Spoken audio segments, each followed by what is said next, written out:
It is my pleasure to welcome you to the second Richard and Judith Guggenheim Speaker Event of 2009, hosted by the World Affairs Council of Northern California. I'm Harry Kreisler, Executive Director of the Institute of International Studies at UC Berkeley, and your host for this evening. I'd like to thank the Langendorf Foundation for their generous program grant in Richard and Judith Guggenheim's name. And I want to thank Rich and Judy for their leadership, not only in the council, but the community more broadly. Why don't you stand, Rich and Judy?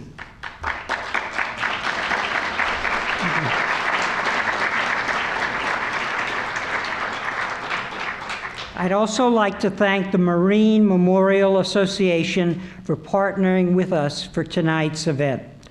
The World Affairs Council was established in 1947 as a forum to engage the public in the exploration of issues and opportunities that transcend borders. Tonight's program will be taped for broadcast on KQED Radio, the World Affairs Council's weekly one-hour radio show called It's Your World, airs Monday evenings at 8 p.m. on KQED, 88.5 FM, and is uplinked across the United States via National Public Radio. I'd like to extend a special thank you to our audio engineer today, Jane Haven.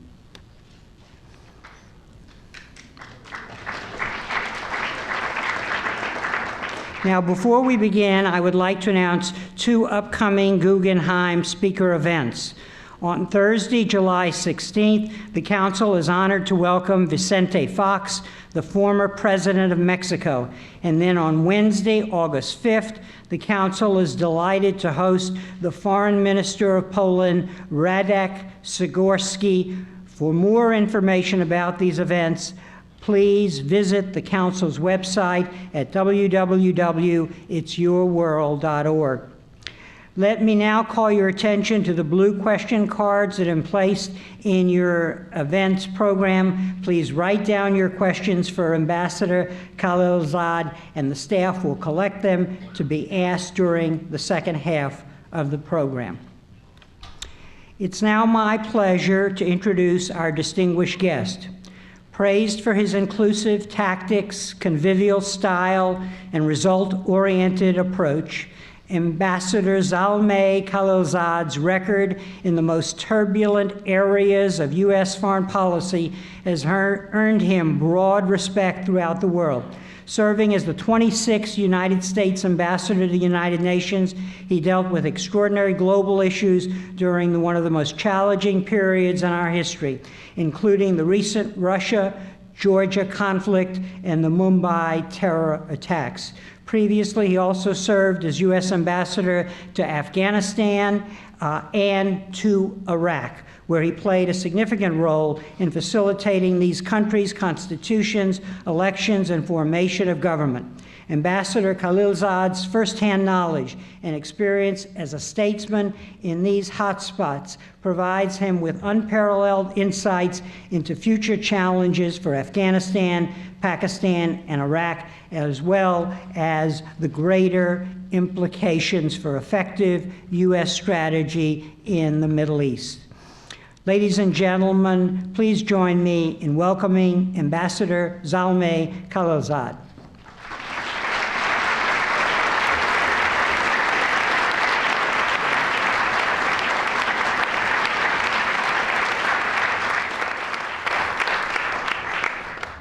Welcome, Mr. Ambassador. Oh, it's very nice to be here. I came to the United States in 1966, and it was in California where I came. I graduated from a high school not far from here, Ceres in San Joaquin Valley near Modesto. And I spent some time also in the Bay Area in Burlingame with the Corday family, and I understand some members of the family might be here. Hi. So I'm delighted to be back. And we're delighted to have you here. Mr. Ambassador, your life is a remarkable interplay between ideas and action, theory and practice, Let's talk a little about that interplay. As a strategist, you've made important contributions. You were in the Pentagon in the first President Bush's administrations and participated in an important document when America tried to redefine its role in the world. After 9/11, we had to rethink our strategy again, and we moved from the realism that you probably were trained in under Professor Wolfstetter to a whole new set of problems and a set of new doctrines. Now, when you became ambassador, you had to go and deal with the results of some of the implementations of that those theories. So I guess what I want to ask you is, to what extent were the theories, the grand strategies, an inadequate guide to what was happening on the ground and what could happen? Well, there is a Chinese saying, may you live in, it's a curse perhaps, may you live in interesting times. And I, for one, I've had the privilege of having to work in times of great change and challenge. I was trained at the University of Chicago, as you said, by a group of scholars in terms of the problems of strategy, of how you solve problems, alternative ways of dealing with problems and finding solutions. And in particular, I was trained with regard to nuclear strategy, because during the late 70s and early 80s, it was the competition with the Soviets that was the dominant problem facing the world and US foreign policy. And when the Soviet Union disintegrated, to everyone's surprise, then the question became, what do we do now? And at that time, I was in charge of policy and plans in the Department of Defense. And it was the responsibility of my shop to come up with some alternative approaches for the US to pursue in terms of defining its role in the world in this new era. And we came up with the idea that we didn't want to go back to either a bipolar system or a multipolar system, but to go to a system of cooperative security led by the United States as the world's preeminent power. Very few people thought at that time that 9/11 would happen, and yet again the world would change. And we had to then develop approaches for how do you deal with the problems of the Middle East, because the dysfunctionality of that region, the challenges of that region replaced, in a sense, the Soviet challenge. There were different challenges, but replaced it as the most important geopolitical issues facing the world. And very quickly, in response to the 9/11 attack, we had to deal with the issue of Afghanistan, because that's where Al-Qaeda was present and had cooperated and supported the Taliban. The Taliban supported it. And then with the longer-term strategy of how you make the Middle East region a more functional region of the world. And as the military planner says, there is no plan that meets the test of reality once you confront facts on the ground. But I think the process of strategizing and of planning is very useful, even though the exact plan that you go with does not survive the confrontation with facts and reality on the ground. But the process of having thought about issues, alternatives, is helpful, and it makes it easier to adjust the plan. I think if you go in with very fixed ideas and do not have the agility to adjust, dealing with reality as you find them, I think that could be a constraint that could help cause failure. But not having any idea, any plan, strategy, I think also is a problem. And I was, I suppose, lucky that as a planner, I participated in the planning, and then as someone who knew the region and could absorb the realities of the region at a faster pace, and with the relationships that I had with the president and others, I could convince our leaders what sort of adjustments were required in our plans in order to make progress and be successful. You said to a correspondent for the New Yorker, and I quote now, the Germans say you have a fingertip feel. That you're talking about a German description, the sense of place. You know how a place feels. A strategist who doesn't have the innate sense about the area he's working on is going to get us in trouble. The U.S. government doesn't have enough people at the top who have that special sense about Iraq and the Middle East on their fingertips. That's true. That's true, because what happens is that many of our senior strategists were the products of the Cold War. Even myself, although I came from that region, my training at the University of Chicago was, I told you, in nuclear strategy with Albert Wohlstetter. And many of our senior people were focused on the Soviet Union. But the center of gravity of problems now has shifted southward to the broader Middle East. And during the post-9/11 world of policy, a lot of people around the president advising him were very smart people. Most of them were my friends and are still my friends. But they were not trained, did not have significant experience in dealing with the broader Middle East, with the challenges of the Islamic world. And now I think we're training a lot more people. And at the same time, people who have served in the Middle East, in Iraq and Afghanistan, are going to become future significant leaders. But who knows, in 15, 20 years, another region may be the most challenging, the most difficult region for us and for the world. So this was a constraint that we faced. But you have to go forward with the team that you have, so to speak. But the limitation was a lot of Soviet experts, European experts, not very many people who knew Iraq or the Middle East.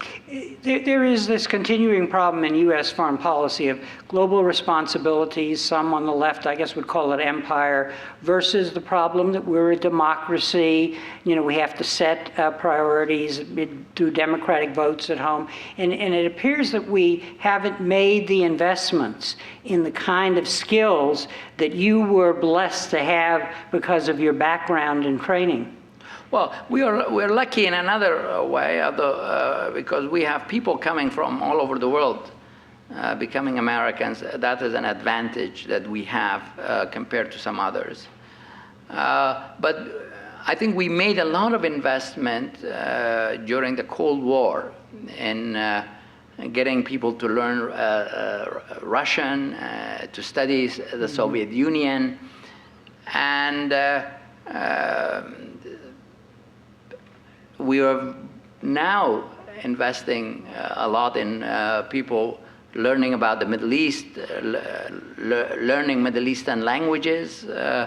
But during the period immediately after 9/11, that was not the case. And it takes a long time to train someone in appreciating a society, understanding its complexity, learning its languages. And we still do not have adequate number of people who speak Pashto, for example. Now the area where the Taliban active in Afghanistan and Pakistan are mostly they're Pashto speakers, and we contract people from the community here or from locals, and there have been instances in which, I appreciate the service of all the interpreters for our government, but in which, because we were in a hurry to get as many people as possible, because our needs were great, sometimes we got interpreters who had their own agenda. They were involved in their own rivalries, whether political or tribal or family, and our power was being used at times for to advance their particular agenda. So these are the kind of challenges that sometimes you face when you don't have adequate capabilities, the reliable capabilities in place. But as I said, Secretary Rumsfeld got a very negative reaction when he said you go to war with the army that you have, not with the army you wish you had. But at the same time, when you face a channel like Afghanistan, 9/11 happens, you marshal the resources that are available, and given the time constraint, I think we did relatively well, given that there was no plan that anybody had about going to Afghanistan to invade it and to put a government there together, all in a matter of weeks. And I remember President Bush telling me that this was a meeting that I initially did not attend, that was in Camp David.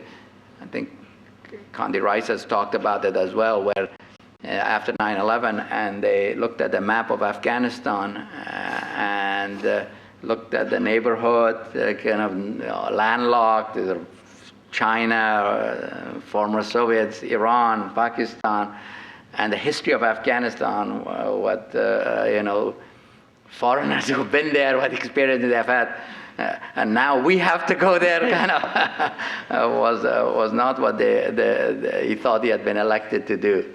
So you were ambassador to Afghanistan, but then you were pulled out of Afghanistan and went to Iraq to be ambassador there. And I think it's very clear that both your cultural background, your religious background, your innate political skills really made a difference in Iraq. And I would like for you to briefly explain to us, because we give all the credit to the surge, but in fact, when you were there prior to the surge, you essentially put in place a vital politics to make the surge work. Well, thank you. I believe that the Iraq situation, some would argue that the invasion of Iraq, if anyone knew anything about Iraq, its composition, the sectarian divide between Shia Muslims and Sunni Muslims, and the ethnic divide between Arabs and Kurds, the geopolitical transitional state that Iraq is, on the one side the Persians, on the other side the Turks, on the other side the Arabs, that Iraq was an area where these three peoples, so to speak, met, that it was going to be difficult. And therefore advised that one shouldn't have gone into Iraq. I think that is a legitimate argument that historians would have to look at. My own judgment is, for all it's worth, that some of the problems that we experienced subsequently in Iraq had a lot to do with some of the early decisions we made, some of the mistakes we made after we went in. And whatever you think about whether one should have gone in or not, I think the dissolving of the army, the deep debathification, and the way that the new army and security forces were put together, bringing a lot of militias in, and not doing enough on the politics of Iraq, getting a national compact, as we did in Afghanistan very early on, get an agreement among the key Iraqi players from different ethnic and sectarian groups, and governing ourselves, Iraq, for a while, which we didn't do in Afghanistan. I think all of those factors contributed to the subsequent challenges that we faced. I went to Iraq with a clear view that we needed to bring the Sunni Arabs into the political process. They had boycotted the elections that had taken place earlier. And for the audience here, because as Americans, I'd like to tell you something. You may not quite believe that people in that region would think like that, but the Sunni Arabs did. In Iraq, when I went to talk with them after I became ambassador with the mission of bringing them into the political process, they would tell me that what we did in Iraq was a revenge for 9/11. It's a culture of revenge that's preeminent in pockets of the area. And why, I asked them, you believe that? And they said that the people who carried out the 9/11 attack were all Sunni Arabs, which factually that's true. I don't think there were any Shia Muslims in there. And that in response to that, what we did is to give a country as important as Iraq, which was ruled by the Sunnis, to the Shia, which happens to be the majority in Iraq, but the largest community. And in a democratic election-driven process, of course, that weight of numbers do matter. But they believed that this was a calculated, designed strategy of what to do to the Sunnis, and therefore to give us an important country that the Sunnis were running, taking it from the Sunnis, giving it to the Shia, and that therefore we did not want them to participate in the political process. We wanted them subjugated. That was our design. And it took me a while to convince them that we wanted Iraq to work, and Iraq could not work unless the Sunnis also, who were 25, 30, I mean, the numbers, Arabs also participated. So I worked very hard to move toward a national compact and use the Constitution as a process to get an agreement among the communities. It was difficult. We made a lot of progress. I was at times accused of being the lawyer for the Sunnis, representing their views with the Shia and Kurds. They participated in the elections. Al-Qaeda was trying to divide the Shia and Sunnis from each other. They wanted an Islamic civil war. That was their way of making the project of Iraq working fail. They were working on the fault line. I was working on bringing them together. And Zarqawi's killing was a help, the Constitution was a help, but the destruction of the mosque in Samarra, which was carried out by Al-Qaeda, was a great factor in the opposite direction. I think one of the factors that helped with the security improvement in Iraq was the change in Sunni attitudes. Another key factor in helping was the growth in the size of the Iraqi armed forces. Iraq is a rich country. They have got about 1 million people now in their security forces. That was positive. I think that some of the changes in our tactics and strategy along with the surge was also an important factor, but I think the other two factors were also key. And I think the person of the Prime Minister, Nur al-Maliki, his willingness to go after the Shia militias in Basra, although he's a Shia leader, was also important. So we tend to focus a lot on the surge. I think that was important, but all these other factors were also important. It sounds to me like you're saying that one very important skill is listening, and then understanding the politics and trying to shape it and so on. If I could say something, what is critical for success, and when you have taken down a government, is a political compact, in understanding among the key political forces about the roadmap to the future of their country. And we are very good at, our military is terrific. I've had the honor of working with some great officers and soldiers. But the military can do so much. We need more people able to do the politics of this. In Iraq and Afghanistan, it's a lot about state and nation building.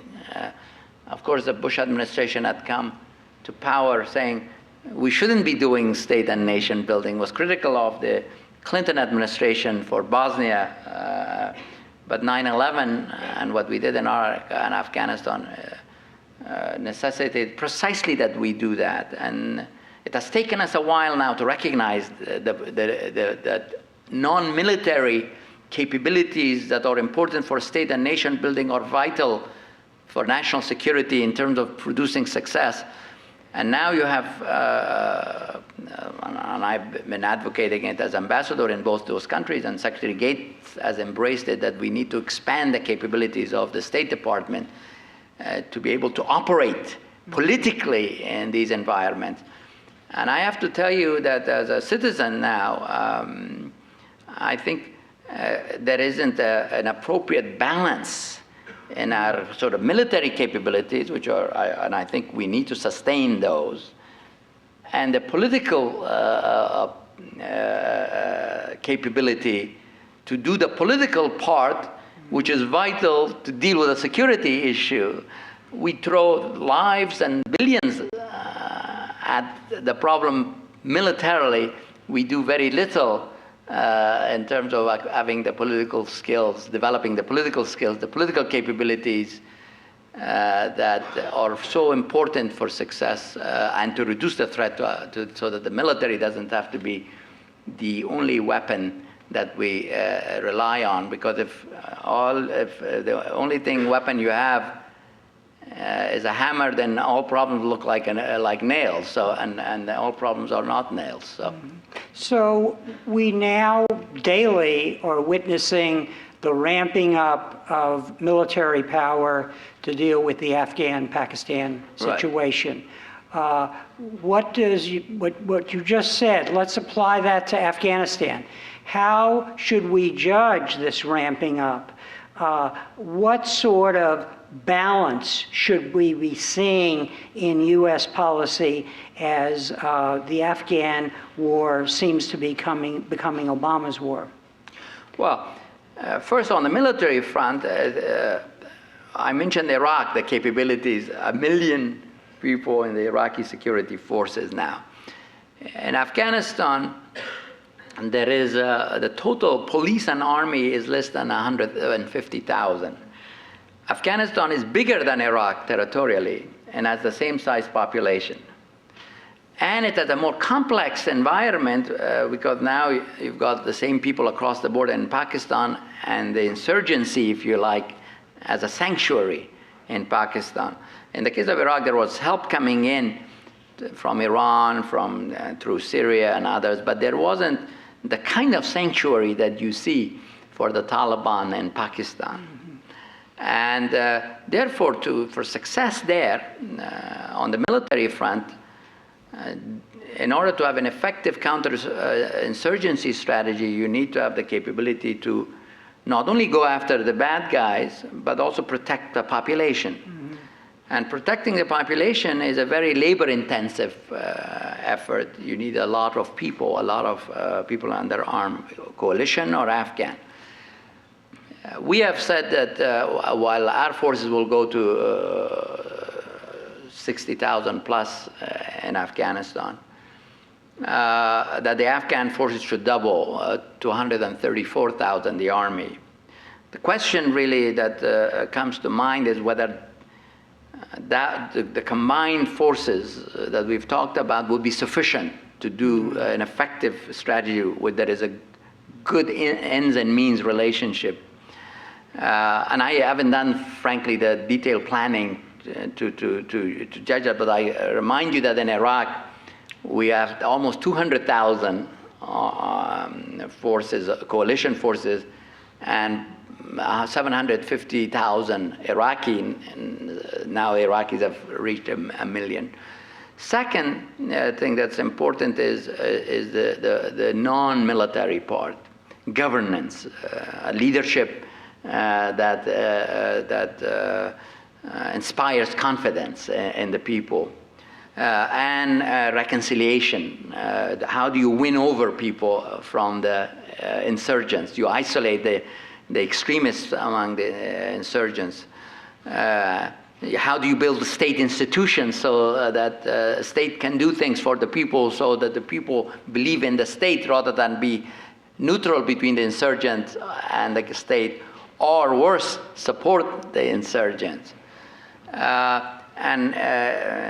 I think a lot more effort is needed. It's not only by us and the coalition, but also by the Afghan government.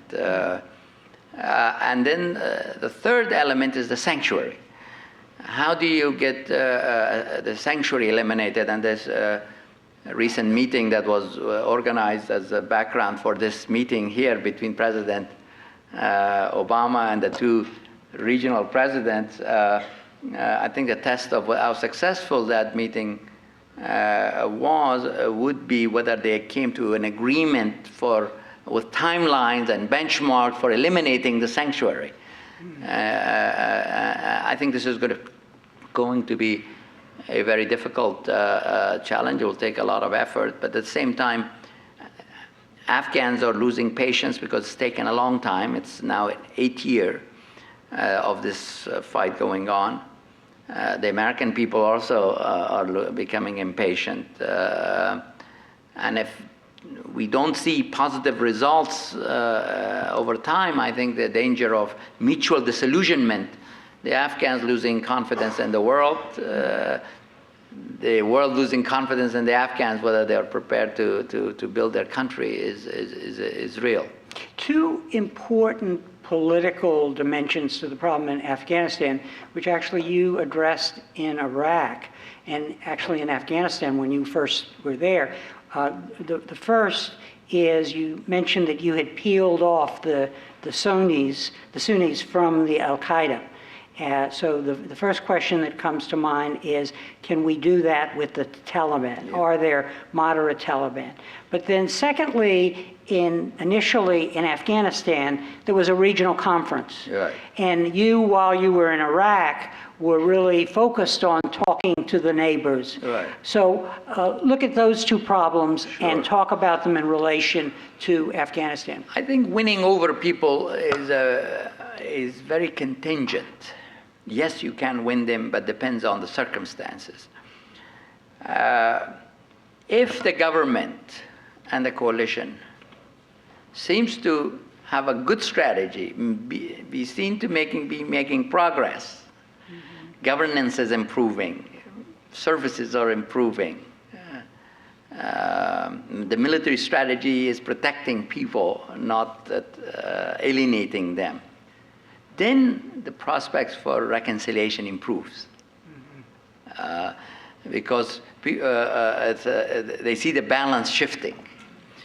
I believe, and I've told President Karzai a few months ago, because he's talking a lot about reconciliation, which is conceptually, it's an absolute necessity.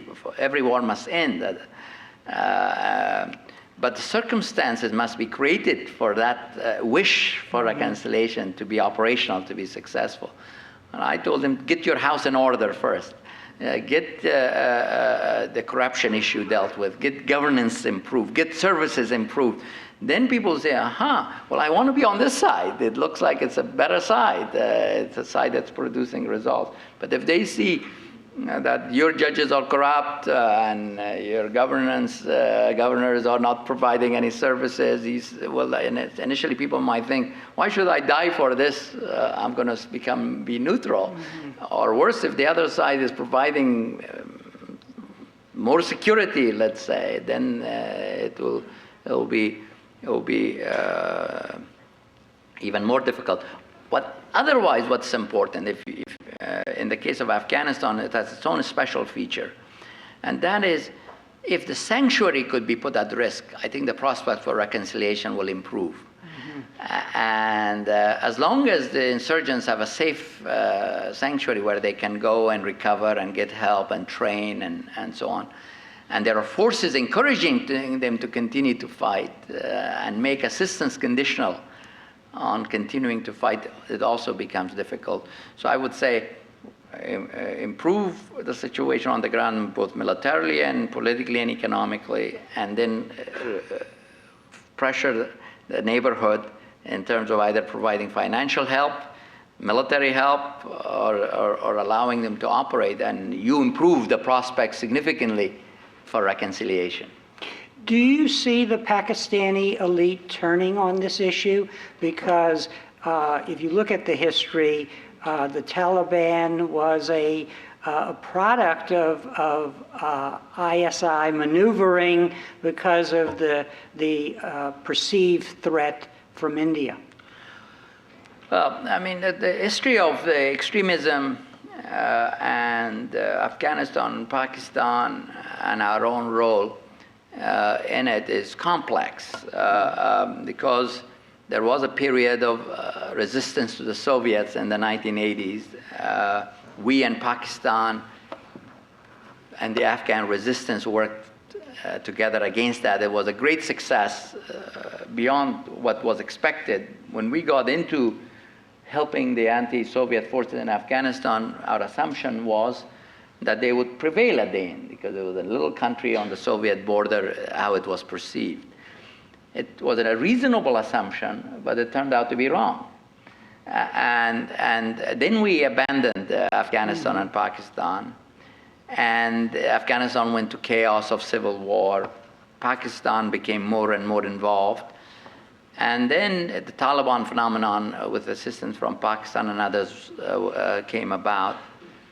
I think that Pakistan has had an ambivalent policy until recently on this issue, where they have seen, part of the Pakistani security establishment has seen the Taliban as an Islamic forces in general as useful vis-a-vis India and in terms of Afghanistan policy. But now that has become a bigger problem for Pakistan itself, I think this ambivalence needs to be replaced, and it's moving in the right direction by a recognition that this is a mortal threat, not only to Afghanistan, but also to Pakistan itself. Certainly, we regard it as such. But I think there is still some work to be done to gain the trust of Pakistan. I think there are Pakistanis who do not trust the United States and the West, given the history of the relationship. And therefore, that lack of trust produces this ambivalence as to should they refocus really all on this issue. They even ask the question of why has this become such a big problem all of a sudden. And you saw in the paper today that some public opinion survey in Pakistan indicates that most Pakistanis do not see the Taliban as the urgent problem that we do. So we have some work to do there, and hopefully this meeting that President Obama had convened has helped in building trust and confidence, and in getting Pakistan to replace ambivalence with a commitment to deal decisively with this challenge. And the challenge cannot be met only by military means. It requires a whole range of instruments again in terms of transformation of the border areas of Pakistan. You started as a graduate student worrying about nuclear weapons. Are you worried about Pakistan's nuclear weapons? Of course, the whole world has to worry about both extremism and terror. This is the challenge, the defining issue of our time, and then combine that with the danger of nuclear weapons falling into the hands of extremists and terrorists, or into the hands of states that have ambitions that go against the an orderly world. I'm not saying about the current Pakistani state, but if you see a scenario which is not likely, but you can't rule it out, and given the danger that it poses, you have to take it seriously, although the prospects may not be very high, but the risks is so high, you have to think about that. Nuclear weapons and in the hands of extremists, that is a very demanding and challenging scenario for the world. We have a number of questions here related to this whole question of regional settlements, the notion of a peaceful settlement, looking for alternatives to the military. And I think that one has to talk about that other hat that you've worn, which is U.S. Ambassador to the UN.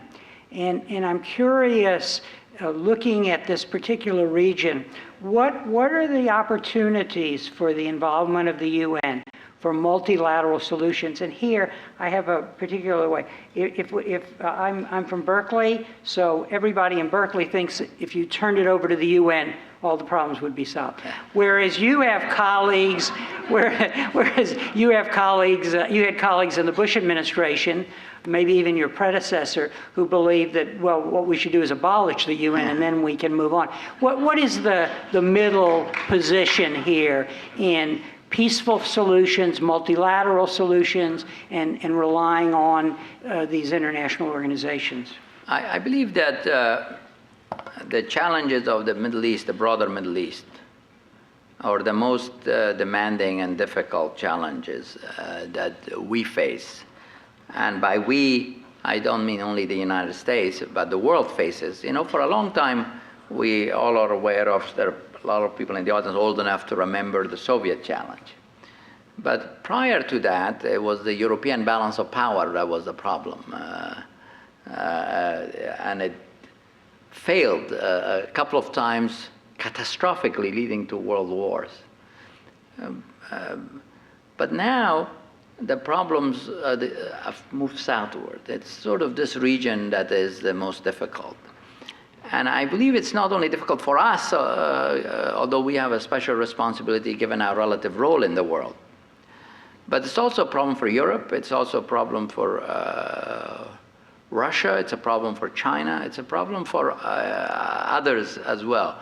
And one of the tasks of diplomacy is how to bring the international community together to assist the people of the Middle East overcome these challenges that they face that makes the region dysfunctional, one of which is the Israeli-Palestinian issue. The other is, of course, we know about Pakistan, Afghanistan, Kashmir issues. We know about the issues of the political and economic underdevelopment of parts of the region.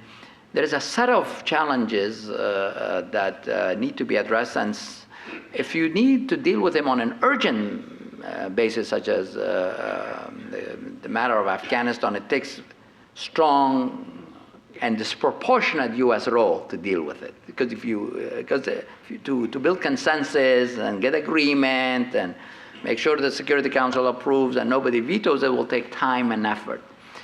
But I think given the problems of this area, a lot of it will take time, and I think there's an opportunity for greater multilateral effort and an opportunity for this administration to build on, to deal with some of them. I think not all of the issues can be dealt with through the UN successfully. As a former ambassador to the UN, for example, dealing with the issue of terrorism as an urgent security matter, I think turning it over to the UN to do through peacekeeping, I do not think it would produce effective results in the short term. But I think we can, when we need to, get the UN endorsement. We did have the UN endorsement of our approach to Afghanistan, for example. Mm-hmm. And there are areas in which the UN can be better than us in taking the lead on the political issues. For example, in Iraq, on some of the difficult political issues that makes the country combustible, like the provincial borders between the Arab and Kurdish areas of Iraq. Rather than the US, the UN is a better instrument to put forward.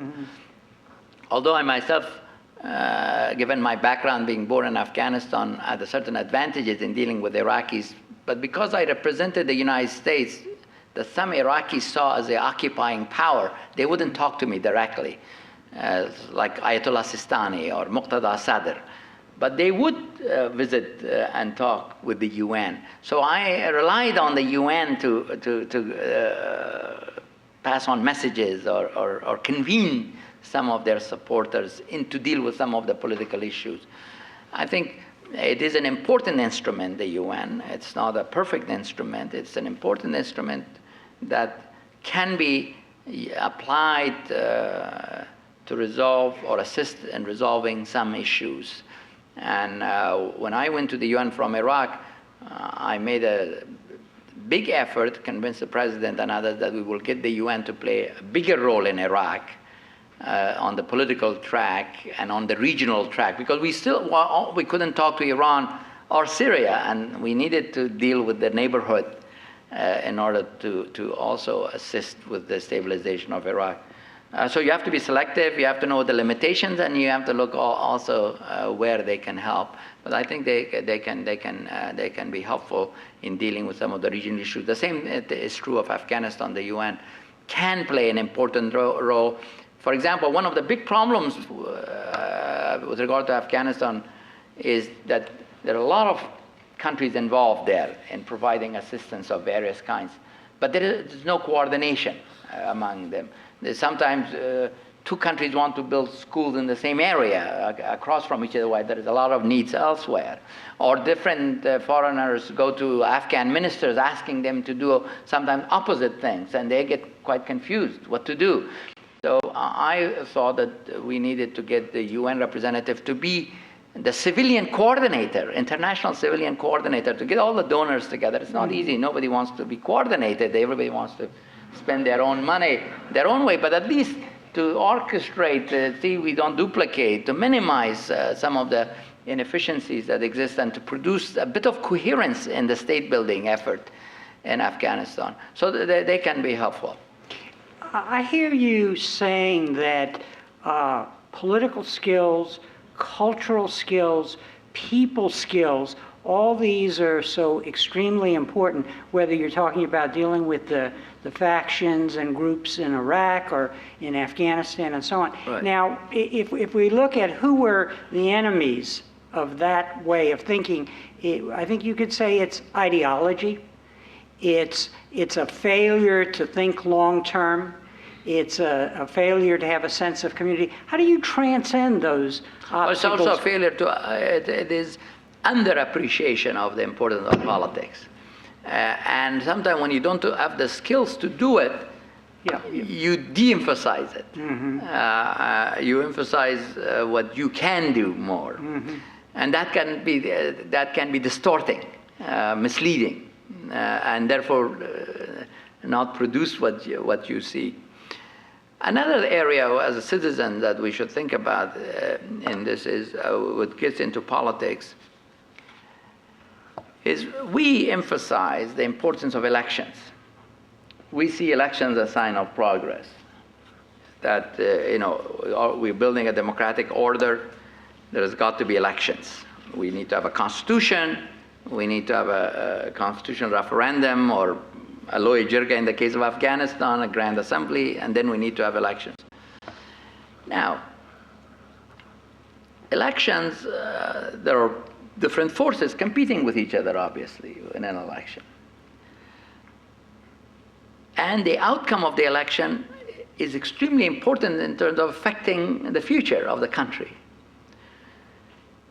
And there is a struggle going on throughout the region between more moderate forces and more Islamist or extremist forces. The extremist forces do get assistance from other extremist forces or countries who do not want the country to work. For example, I believe that although Iran and the United States share a common interest against the Taliban in Afghanistan. They do not like the Taliban, we do not like the Taliban. But as a tactical matter, in order to get leverage over us, they support the Taliban a little bit to keep the pot boiling so that we will not be able to solve this problem without them. So we will, this eventually comes to some kind of bargaining with them over these issues. And as the ambassador to Afghanistan and Iraq, two countries where our soldiers were dying to fix these countries, I could not do a thing to help anybody in the elections to affect the politics of it, because we have laws that forbid us to interfere in an election. But now the Iranians don't have such laws. I'm just giving them as an example, and they are not the only ones. There are others. So I say to my bosses in Washington, so I say, okay, you want me to make this country work, and elections are important in making this country work. And I can't do anything to assist those who would help the country work. How does this add up?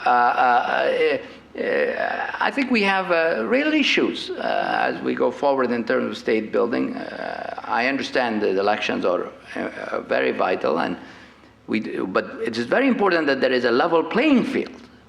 It isn't that we go, sacrifice lives, invest billions, and then politically we leave it to our adversaries to, with very little effort, shift the politics in a way that makes our job difficult, or worse, give the country in terms of influence to someone else. I think this is one of the issues that our political leaders need to debate and discuss and come up with an approach that balances the relations between the various instruments available to the United States. I think we have had to rely disproportionately, I would argue, on the military instrument for success, while we need the whole panoply of American instruments to deal with these kinds of problems, because these kinds of problems are not your traditional wars, where it's force on force. You go and destroy the other force, you won. Here it's counterinsurgency, it's state building, it's nation building. And sometimes people underappreciate that complexity.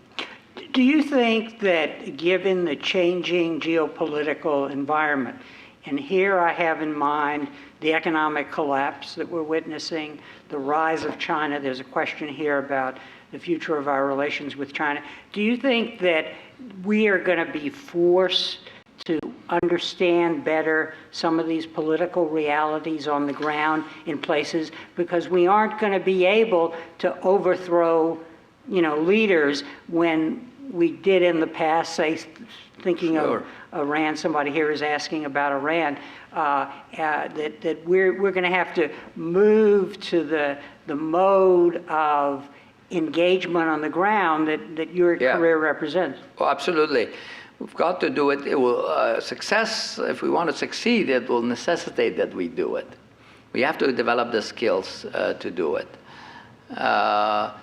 Certainly, we need to pay attention to our economy, because we cannot sustain our power without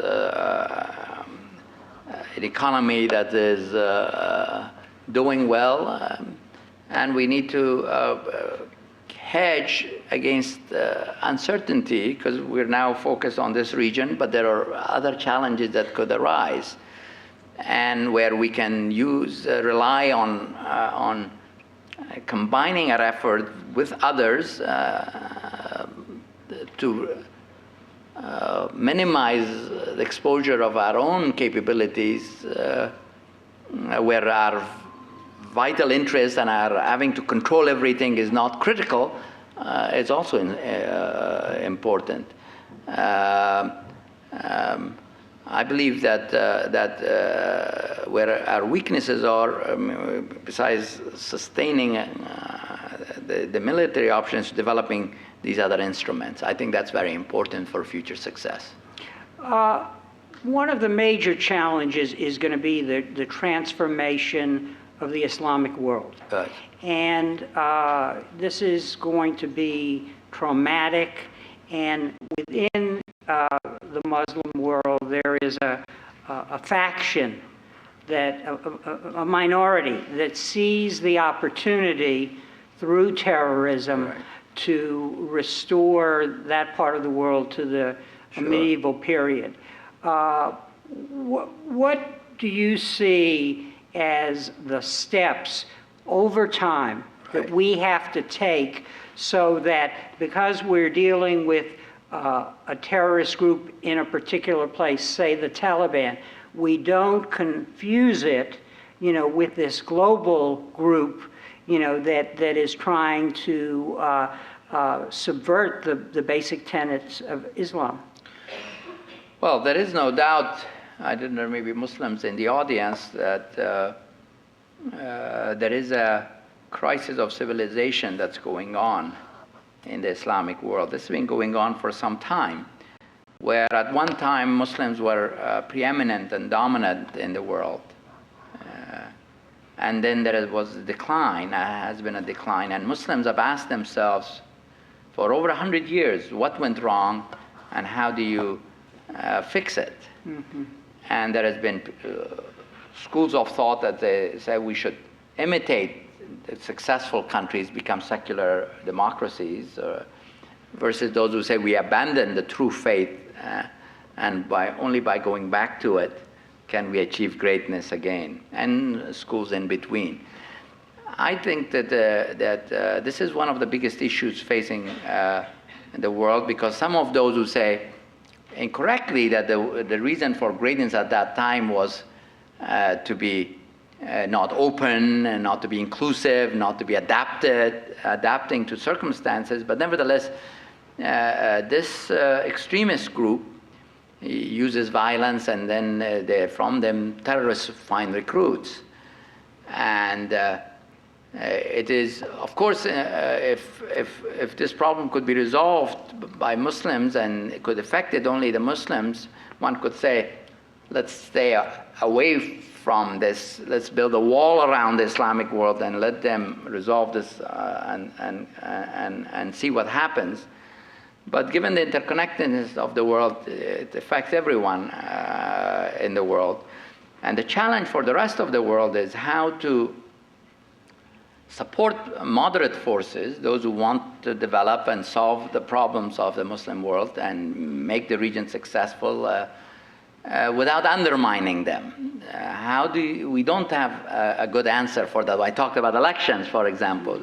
There is a variety of ways where we were dealing with the Soviet period. We had a whole range of instruments to interact and affect.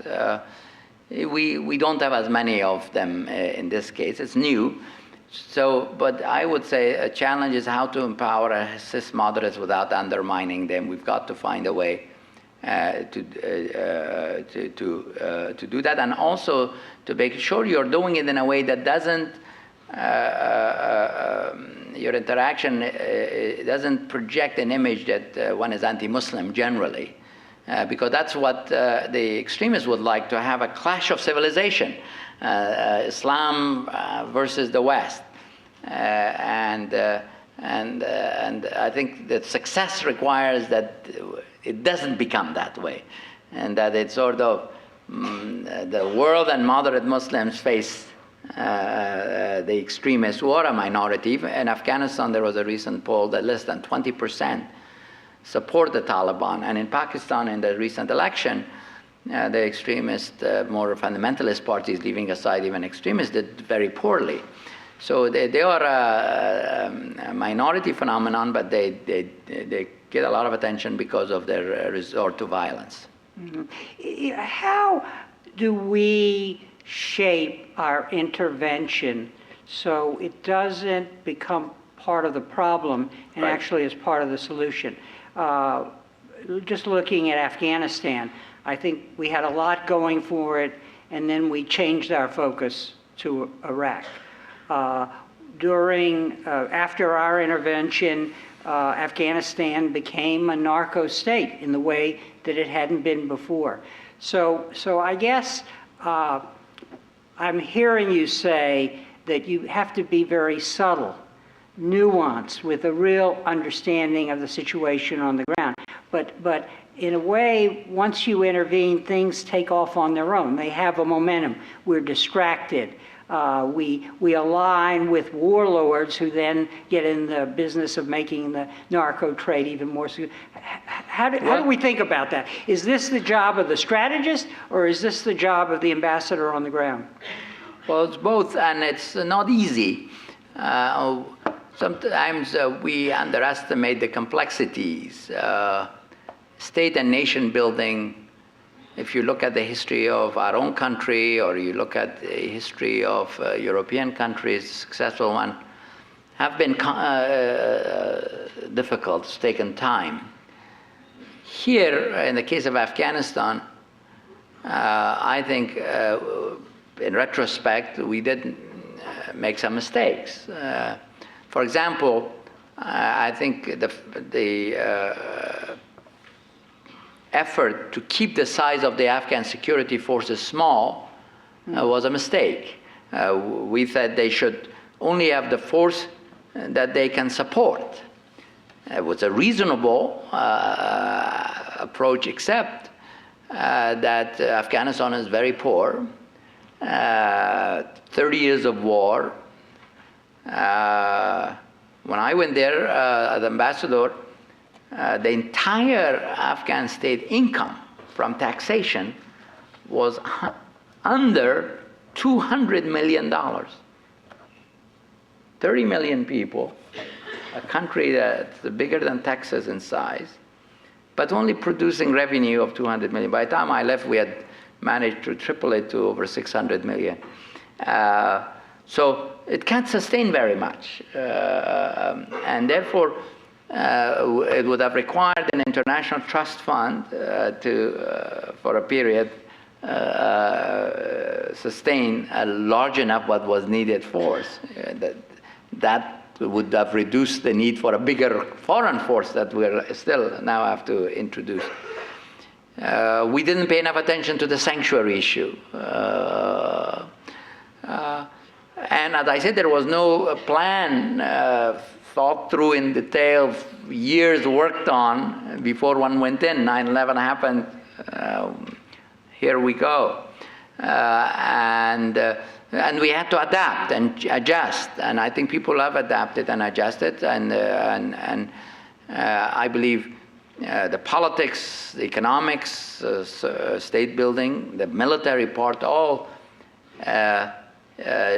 we have a better appreciation of now than we do. You even have seen in the McKernan controversy the last few days that our military has had to adapt from a kind of conventional war planning and fighting to a counterinsurgency capability. And it takes time because institutions have their culture and the ways that they do things, and they don't change on a dime. It takes time for them to adjust. And I think you see more adjustments coming in. Some of our civilian institutions have not even adapted still. We talked about the need to develop capabilities in the State Department and some of the other institutions to be able to do some of the tasks that state building requires more effectively. And we have to be able to work better with locals, work better with coalition partners. Now, we've done a great job with the limitations that existed, but I think things could be done better, and that's the challenge that we face. There are several questions here that say, well, why don't we just pull out? Why don't we let these places develop organically, Right. In the context of their culture, their history, and so on? Sure. Well, we could, but if we pulled out of Afghanistan, the Taliban most likely will take over, most likely. The Karzai government may collapse, most likely. Al-Qaeda could come back in Afghanistan, and we could, in a sense, go back to status quo ante of pre-9/11. Now, do we want that? I would say no. The question is how to help effectively with others and with Afghans. And I believe that in the most recent public opinion poll, the coalition presence is not as popular as it used to be when I was there. We had 70% plus approval rating. I used to tease my friend, President Karzai, at times that we were more popular than he was. But we had a 70% plus approval rating. Now it's below 50%. It's, I think, 50, some said 48 to 50%. But the Taliban are down, it's at about 20%. It's not that as if what we're doing is in opposition to the wishes of the overwhelming majority of the people in the area. What they want, which is perfectly understandable, what the Afghans want, and I used to hear it constantly from them, given how much they have suffered for 30 years of war, to a chance at the normal life. They, as I said, 70+% wanted the country to work, and they saw us as the hope for them. They could not have enough of us, of Americans. They, why are you only 5,000 and only in Kabul? Why aren't you in the rest of the country? They loved the American forces and they hated their own militias because their militias had tormented them and they feared them. And the question is, with some of the things we did or some of the things we didn't, given the realities of the situation, our level of support has diminished. But I believe that there is still a lot of goodwill there, although there is a danger of mutual disillusionment that I referred to earlier that also exists. One final question, requiring a brief answer, but it seems like you've demonstrated where we began, which is the wonderful combination in your career and your persona of the strategist and the ambassador, man on the ground, and so on. And I have a quote here from you, and you say, I think it's a terrible mistake to think at the beginning of something that you know the end. It sometimes can have a very distorting effect on what you do and precludes some options and limits the real possibility. Right. So keeping your eyes open, your ear to the ground, and be willing to navigate the world around us. Right. I think, and of course, while you have some basic values that you also keep in mind, but I was disciplined, if you like, with the example I gave earlier of our experience with the Soviets. So like the Greeks have the word telos, the end, one knows it. So if one thinks one knows it, then our assumption that we knew that the Soviets would win had a terrible distorting effect on our policy in Afghanistan. And some of the negative forces that we see now, some of the extremists, we did not worry as much about them at that period in terms of them receiving assistance to go fight the Soviets, because we thought the Soviets would prevail. If we had not made that assumption, perhaps we would have been more selective in how and who we supported. And I think this is an important lesson, especially I know there are some high school students here, I visited with some of them earlier, that they should keep in mind as they develop their careers. Some of them one day might become ambassador to the United Nations, Iraq, or Afghanistan, who knows? On that note, on behalf of the World Affairs Council of Northern California, I would like to thank Ambassador Khalilzad for sharing his insights with us this evening, and to thank you, the audience, for your participation. We look forward to seeing you at future Guggenheim speaker events. Thank you all for coming, and have a good night. Thank you. Thank you very much. That was very good. Thank you. Thank you. Good job. I really enjoyed that. Thank you.